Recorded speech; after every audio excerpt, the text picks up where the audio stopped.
Sabi ni Elias, ayusin nyo po asawa mo, wag mo yung iwan at anak mo.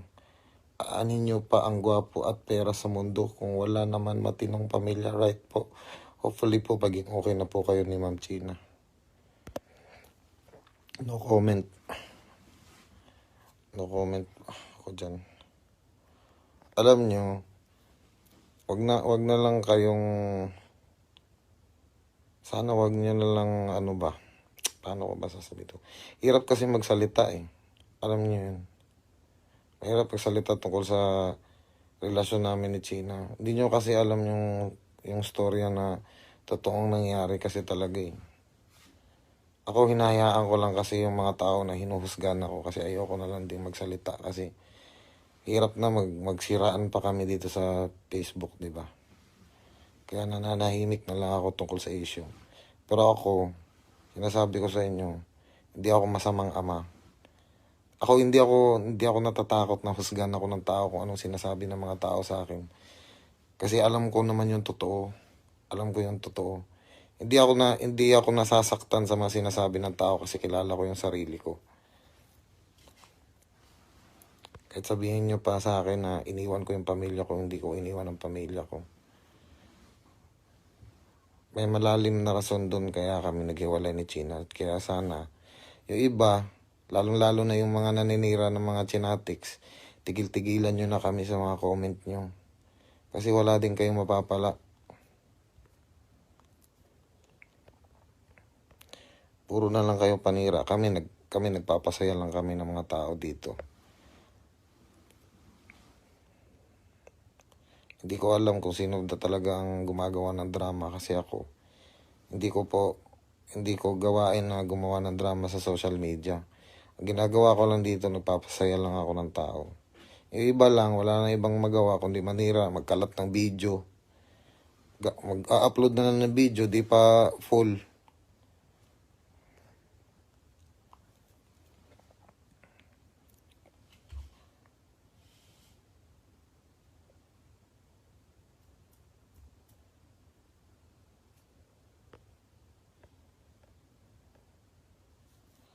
Kaya sana, sa mga palaging nang babash sa amin ni Wamos, wala naman kami pakialam sa bash eh. Pinagtatawanan na namin lahat ng mga naninira sa amin kasi kami kilala namin yung mga sarili namin at alam namin ano yung totoong nangyari.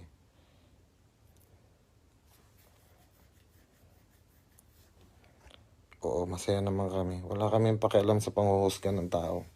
Kasi at the end of the day, hindi naman namin ikakasira din yun sa totoong buhay. Hanggang bash lang naman yung mga tao sa amin. Kami, nagpapasaya lang kami ng tao. Gusto namin magpasaya. Wala kaming, di ba? Wala naman kami ibang intensyon kundi magpasaya lang ng tao. Masaya kami. Kahit nilalait kami ng tao, okay lang yun kasi komedyante naman kami. Kahit ano kahit ano pang sabihin ng tao sa amin, kahit ano pang kutsa sasabihin sa amin, okay na yun, sakit na ng sugat ko. Tignan nyo to, nagkasugat na ako dahil sa paggagawa ng video kahapon, nangyari to kahapon, nung isang araw. May ginawa kami video ni Wamo sa damuhan, na-irritate tong ko, nagkati-kati kami ni Wamos, kami dalawa, isipin mo. Buhay yung ginawa namin. Kaya nga rin nagkaroon kami ng mga allergy sa mga mukha namin dahil dun sa gumawa kami ng video sa damuhan. Kasi sa amin, okay lang sa amin kahit magkasugat-sugat na kami basta matuwa lang yung mga tao sa amin. Kuya, bakit walang tomboy na teacher? Hindi totoo yan kasi meron akong teacher dati na tomboy.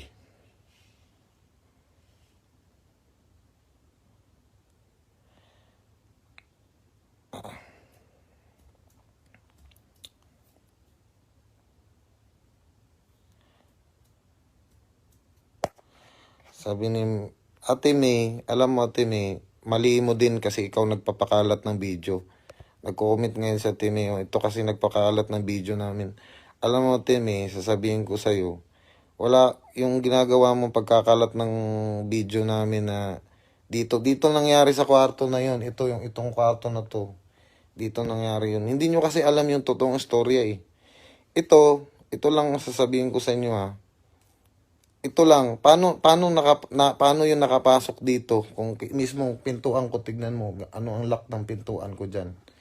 Tsaka yung gate ko sa labas, nakakandado yan. Yan o, makikita nyo yung labas dyan. Nakakandado yung labas ko.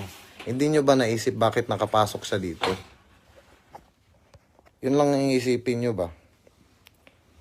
Kasi binigyan ko siya ng authority na pumasok dito. Hindi ako nahuli. Binigyan ko siya ng authority na pumasok kasi sinabi niya hindi siya maggagawa ng gulo dito sa loob ng bahay ko. Pero anong ginawa niya? Pumasok siya dito, gumawa siya ng gulo. Tapos nagwala siya dito, kaya yan, yung salamin ko na yan dyan. Binasag niya yan. Tapos yun ang pinagkakalat niya na ginulpi ko daw siya, pero hindi ko siya ginulpi nun. Oo, na ano ko yun, natapikasan ko talaga yun kasi nga, sinasaktan niya yung babae. Kayo kasi, wala kayong alam kasi sa totoong nangyayari nun dito.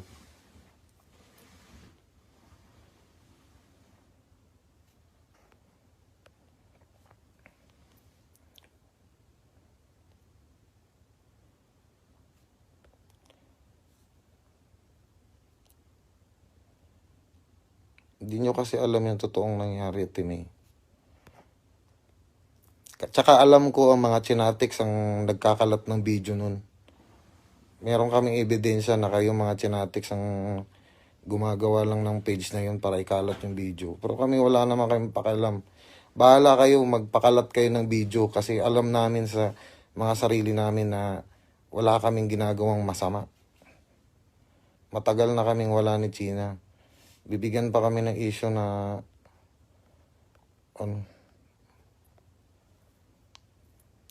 ako mabuti akong tao pero huwag niyo abusuin yung pagiging mabuti ko.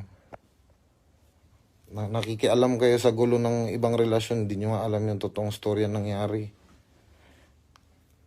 Iyak-iyakan lang kayo dyan sa Facebook ng niwala naman kayo agad.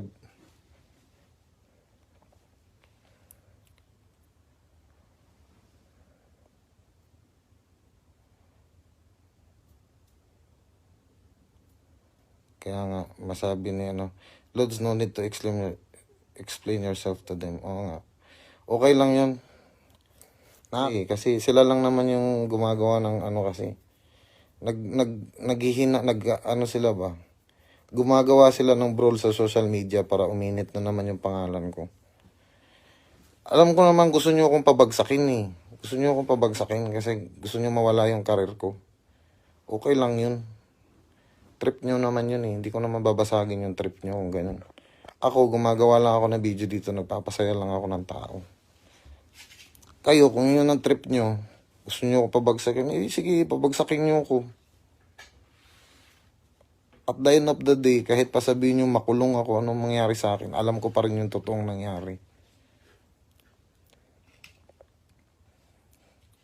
Kahit paano pang i-file na kaso nyo sa akin. At the end of the day, lalabas pa rin yung katotohanan kung anong totoong nangyari. Alam kasi namin yung totoong nangyari. Hindi kami gumagawa ng kwento. Hindi kami gumagawa ng kwento. Nagsasabi lang kami ng totoo. Ang daming nagalit, nagsabi lang kami ng totoo. Una-una sa lahat, hindi kami maglalabas ng video kung hindi kami nagsabi ng totoo. Ba't kami magagawa ng kwento? Para makakuha ng simpatya ng tao? Hindi ko na kailangan ng simpatya ng tao. Ang pinaglalaban ko, alam ko kasi anong totoo.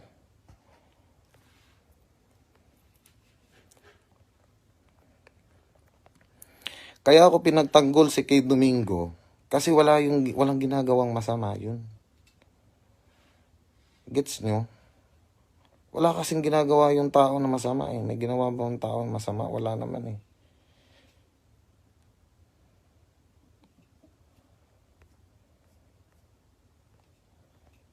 Iniisip niya lang kasi na nilabanan ko yung tao kasi alam ko anong tama at mali. Ang tanda-tanda ko na para malaman ko ano yung tama at mali. Iniisip niyo ba? Hindi malaman ko sa sarili ko ano yung tama at mali. At syempre, before ko ginawa yung bagay na yun, pinag-isipan ko yun. Nagagawa ko ng isang bagay na alam kong ikakapahama ko lang. Sila lang gumagawa sa akin na pinapahamak nila ako. Pero alam ko sa sarili ko na wala akong ginagawang masama.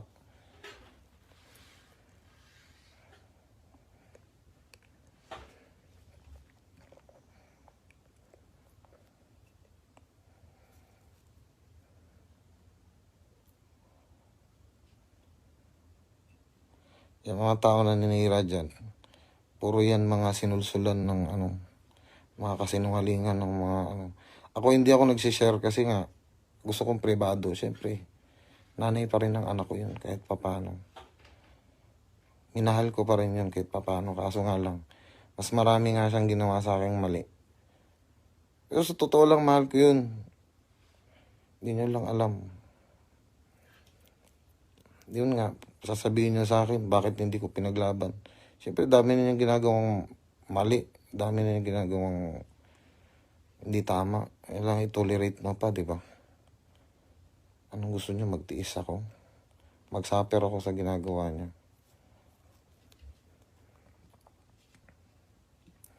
Walang ginagawang masama, bakit nasa kwarto yung babae mo? Kung wala na kayo ni China, hindi yan magre-react ng ganun. Unang-una sa lahat, kaya dito sa kwarto yun, nagiinuman kami nun sa sala. Sa sala kami naginuman nun. Ito bahay ko kasi to. Yang diyan sa labas ng gate, nakalak yan. Tandaan nyo, nakalak yan. Bobo ba ako para papasukin ko siya dito? Siyempre, di. Ano sa tingin nyo, ganun ako kabobo para papasukin ko siya sa bahay? Kung totoong may ginawa kaming masama dito sa bahay, pinapasok ko ba yun sa bahay? Siyempre, hindi. Gets nyo? Pumunta siya dito, sabi niya sa akin, oh baby, alam ko may babae ka dyan sa loob. Sinabi ko sa kanya, may babae man ako dito sa loob, wala ka nang pakialam doon kasi wala na tayo. Gets mo?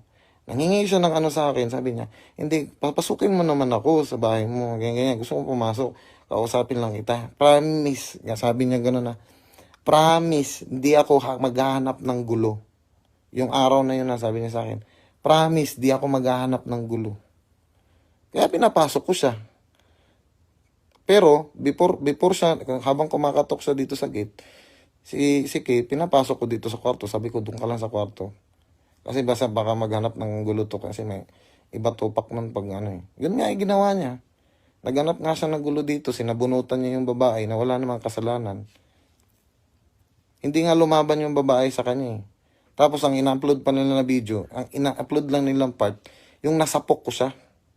Pero hindi nyo alam, ginugulpi na niya yung babae doon, sinisipa-sipa na niya yung mukha ng babae. Kaya nga ako nagalit nung sinabi, bakit kayo nag-iiskandalo dito? Diba?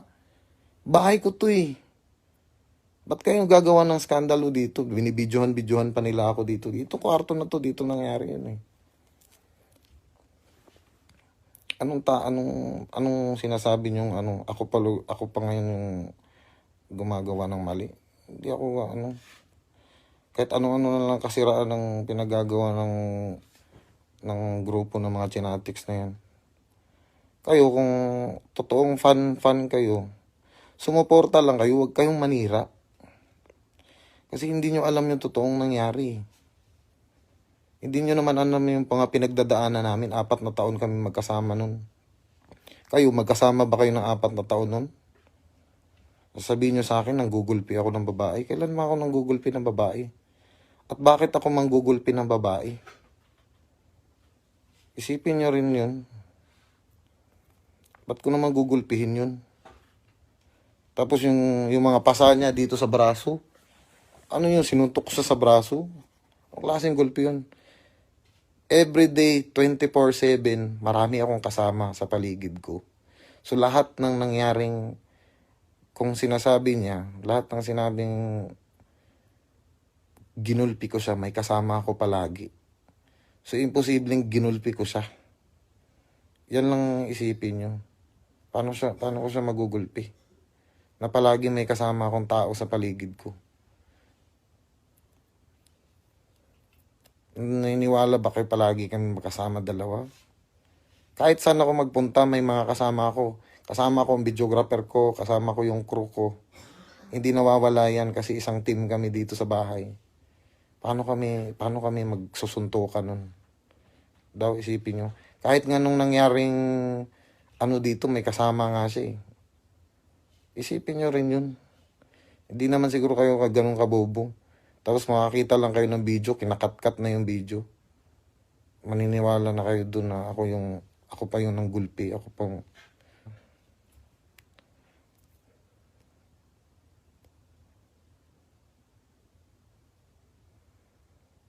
Alam mo, kami mga barkada, yung mga barkada ko na nagsalita nun, nainis na kasi sila. Kasi nandun sila eh. Andun sila sa pangyayari. Gets nyo? Kaya sila nainis kasi nakita nila yung nangyari. Hindi naman sinasabi ng tao, hindi kasi binayaran ko sila. Ba't ko naman sila babayaran? Ganun ba tingin nyo sa akin? Ganun ako kayaman para bayaran ko yun? Alam mo, ang trust at ang tiwala ng isang tao, hindi mo babayaran yan. Nagsasabi lang kami ng totoo. Naniniwala ba kayo na lahat ng bagay sa mundo na babayaran ng pera? Hindi. Hindi mo mababayaran ng tao ng pera. Pwede ka lang gumawa ng kasinungalingan para maniwala yung tao sa'yo. Ganun lang yun. Pero kami, hindi kami nagsisinungaling. Kasi hindi namin gawain gumawa ng drama.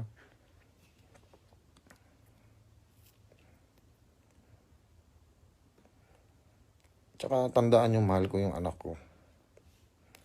Mahal ko yung anak ko. Huwag nyo akong siraan tungkol sa kahit pa sabihin nyo kung babaero ko, sabihin nyo kung babaero ko, okay lang sa akin. Pero sasabihin nyo kung nanggugulpi ako ng babae, hindi totoo yun. Hindi ko matatanggap yun. Kasi hindi ganun ako pagkatao. Totoong tao ako eh. Sabihin nyo kung babaero ako, sige, okay lang. Ano nga yung kung babaero ako? Pero hindi ako nanggugulpi ng babae, sasabihin nyo kung nanggugulpi ako. Hindi ko attitude nanggugulpi ng tao.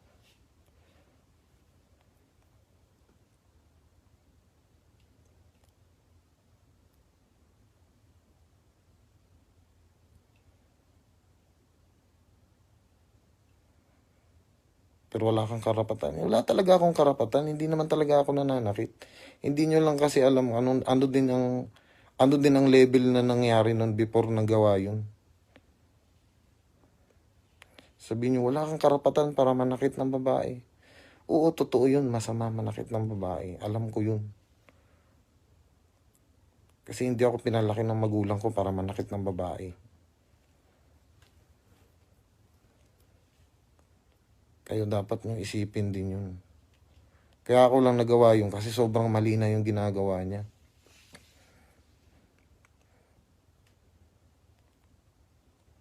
Pero hindi totoo yung ginulpi ko siya. Oo, nagganong ko lang siya nun. Kasi nga, sumusobra na niya, sinisipan na niya yung tsaka hindi siya nakikinig sa akin. Anong gagawin mo? Sasabihin ko lang, sisigal ako, tama na. Alam na sasabihin ko, tama na. Hindi nakikinig sa akin eh.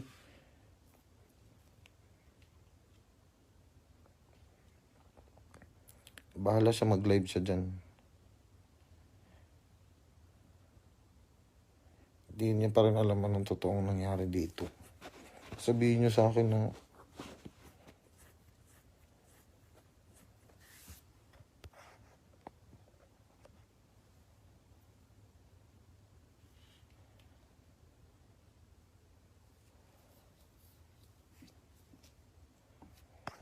hindi nga ako dito. Kayo kasi tanong ng tanong, sinasagot ko lang kayo. 'Di ba? Nag-live lang ako para bukas eh. Kasi meron akong bukas. Kayo tayo kasi kaya nasagot ko talaga kayo.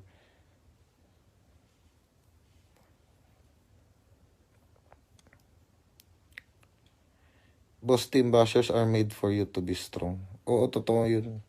Ako matagal na ako sa social media. Sanay na ako sa basher. Hindi ako nasasaktan. Kasi ako alam ko yung totoong Kasi kung alam ko may mali akong ginagawa, aaminin ko talaga yun. Kung may ginagawa akong mali, magsusori talaga ako kung alam ko ako yung may mali. Kaso may ibang tao dyan, pipilitin pa nila na ikaw pa yung gumagawa ng mali para ikaw yung magsuri. Pero ako, kung alam kong kasalanan ako, siguro kung meron man talaga akong kasalanan kay Gina, yun lang siguro talaga. Hindi ko naman sinasabi kasi na perfect akong tao eh.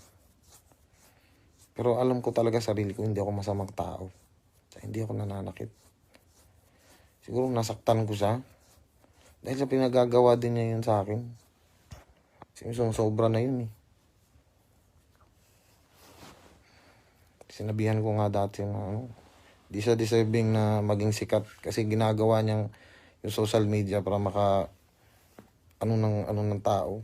Alam mo to social media, ang dami ng toxic dito. Dadagdagan pa natin, di ba?